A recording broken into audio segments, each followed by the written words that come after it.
L'image de Jésus a été diffusée de manière massive à un moment précis pour un but précis. Mais le christianisme n'est pas le seul à avoir une histoire très particulière avec l'Afrique. L'islam également. L'Afrique n'est quasiment jamais mentionnée dans les textes, dans les récits ou même dans l'image. Et pourtant, en 615 après Jésus-Christ, lorsque les premiers musulmans sont persécutés à la Mecque et qu'ils fuient, ils ne fuient pas en Arabie, ils fuient en Afrique. En Éthiopie, on en parle tout de suite. L'histoire de l'Afrique en islam, personne ne questionne jamais le récit. L'islam est arrivé en Afrique par la colonisation, la conquête et même l'esclavage. L'Afrique aurait reçu cette religion d'ailleurs. En 615 après Jésus-Christ, l'islam n'a que 5 ans. Elle est considérée comme une secte des perturbateurs à la Mecque. Mohammed prêche à la Mecque depuis quelques années. Les premiers convertis se comptent sur les doigts de la main. Ils sont persécutés par les chefs Quraysh qui contrôlent la ville et voient ce mouvement comme une menace directe du pouvoir économique et religieux. Certains convertis sont battus, certains sont torturés et certains sont même tués. À ce moment précis, Muhammad prend une des décisions. Il dit à ses compagnons, partez en Abyssinie. Il y a là-bas un roi qui offre le refuge aux innocents. Il n'envoie pas ses fidèles à Médine, qui deviendra plus tard le refuge de la communauté. Il les envoie pas vers la Syrie ou la Perse, il les envoie en Afrique chez un roi qu'il ne connaît pas personnellement, dans un pays qu'il n'a jamais visité. Et ce roi,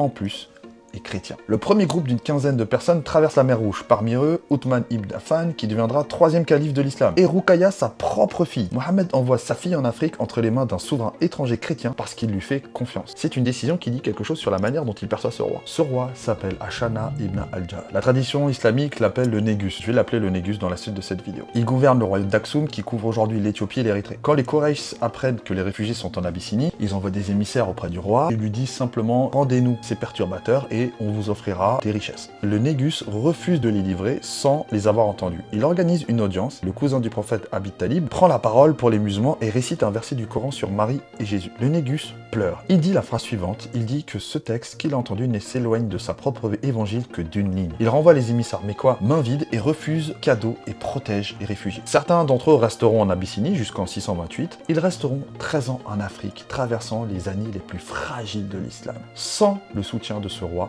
l'islam aurait pu tout simplement disparaître. La source islamique dit que le Négus se serait converti à l'islam avant sa mort. Cette information n'est pas vérifiée. Quand la nouvelle de sa mort parvient à Médine, Mohammed accomplit une prière funèbre pour lui devant ses compagnons. Quelque chose qu'il ne semble avoir fait pour personne d'autre qu'il n'avait jamais rencontré. Ce geste dit quelque chose sur la place du Négus et sur la place qu'il occupait dans sa pensée. Et puis on pourrait parler aussi de Bilal. Sa mère est d'origine africaine éthiopienne, il est esclave, il fait partie des toutes premières personnes qui se convertissent à l'islam dans une période où la conversion était un risque réel. Son maître décide de lui faire payer sa foi publiquement, l'allonge sur le sol brûlant de la Mecque, sous le soleil d'été, il lui pose une pierre sur la poitrine pour qu'il l'abjure. Bilal répétera un seul mot, Ahad, un seul Dieu, encore et encore. Abu Bakr, l'ami proche de Muhammad, finit par le racheter et le libérer. Et comme Muhammad construit la première mosquée à Médine, il confie le premier appel de la prière à Bilal. L'appel à la prière pour des milliards de personnes sur cette terre. Le premier appel de la prière a été fait par Bilal, un Éthiopien, converti à l'islam. Donc vous comprenez, l'Afrique n'a pas simplement eu une influence sur l'islam, l'Afrique a joué un rôle central dans la protection des premiers compagnons. Sans cette protection africaine par un roi chrétien, je le rappelle, l'islam aurait tout simplement disparu.